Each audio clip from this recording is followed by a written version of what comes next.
Yeah, there you go, friends. Doc South here. I'm going to go back pretty far with this video. In fact, let's see. I think how far back am I? I'd say somewhere around 1962. Yeah, long ago, long ago. Let's see. In 62, woo, let me just do some quick math here. 62 minus 46. Carry this in. Yeah, I was 16. 16. Wow. In high school, was in at West Morris Regional High School in kind of near Chester, New Jersey. And I gotta say, I did get to go to college a bit. I've learned a little of this, a little of that, but I gotta say, West Morris was one of the really great schools. For some reason, we had a really wonderful bunch of very, um,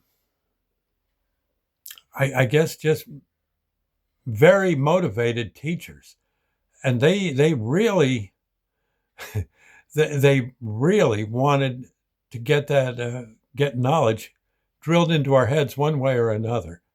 I mean, the gym teachers, they wanted you to exercise. The English teachers wanted you to be able to write stories. The science teachers wanted you to know science. And this was back too when America was in the space race really heavy, going against Russia. So it was almost learning was almost your patriotic duty in at West Morris. I mean, they were really intense about it, and it was good. Yeah, no, nothing wrong with that. And I remember we had one. I had one teacher, Mr. Day, Mr. Day, who was a science teacher, pretty much, and I think he was also the wrestling coach, I believe. But I didn't go in for wrestling. I mean, I lived in an area where there's all these farm kids. they'd, they'd rip me in half. There's no way I was going to come out of a match alive. Later in life, I did take judo and the like, and got pretty good at that. But that was kind of my later years of high school. But but back to Mr. Day, he would he had a course that we took called Earth Science, like I may have said already, and basically that was studying prehistoric times. It was so freaking cool, and the books, the textbooks had all this stuff about uh, how the how the earth just kind of worms its way around. You know, how oceans are formed and rivers put into position and mountains raised or lowered. Uh, Glaciers. Oh man, and and it was kind of fun. We'd wind up sometimes as kids going to maybe there was a spot where there was some construction going. We'd ask permission and usually get it, or if not, we'd come back later. You know, after the maybe the construction job was done for the day. We weren't going to hurt anything, but we'd go looking through the outcrops to see if we could find fossils. And a lot of times we did. We didn't even know the darn things were there till there was earth science. And, we doggone here. Wow, look at this. I think this is a trilobite. Yeah. And you would be spitting out the names of one thing or another. Sometimes the darn things just look like, uh, you know, worms or something or a bug. But it was pretty darn, I got to say, it was pretty darn cool. And, but then we even got, I remember Mr. Day would take us on road trips sometimes, like on a Saturday or something, and we'd ride down to areas where he knew there were even better outcroppings of fossils, and we'd it might be a cliff somewhere in central New Jersey, maybe kind of near the ocean, or maybe 10 miles in from the Atlantic Ocean, and there's this cliff.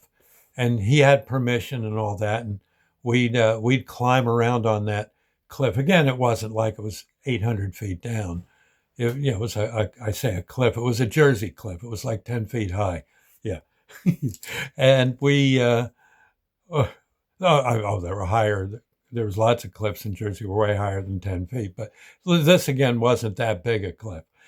And we're climbing all over it and digging, scratching with these little like shovels we had, and darned if you wouldn't, all of a sudden, whoa, look at this, and it falls into your hand, something that's been in the dirt for maybe a couple million years, and there it is. It's like a snail, but it's a very, very old snail, and it's about the size of a golf ball or bigger in some cases.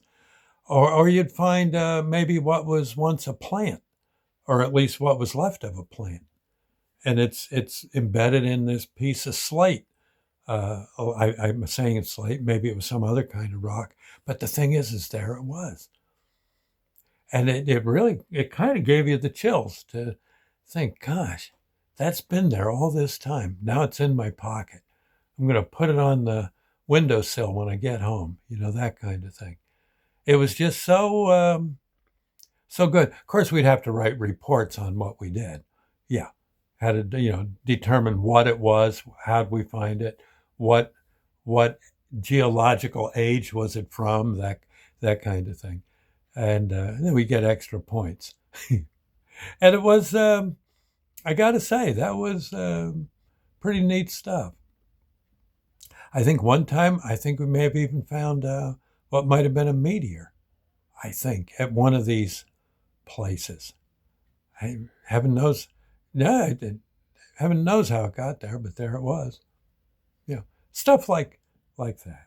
It was fun though to find, if you could find something where some of the old creatures were embedded, their shape was embedded into the slate.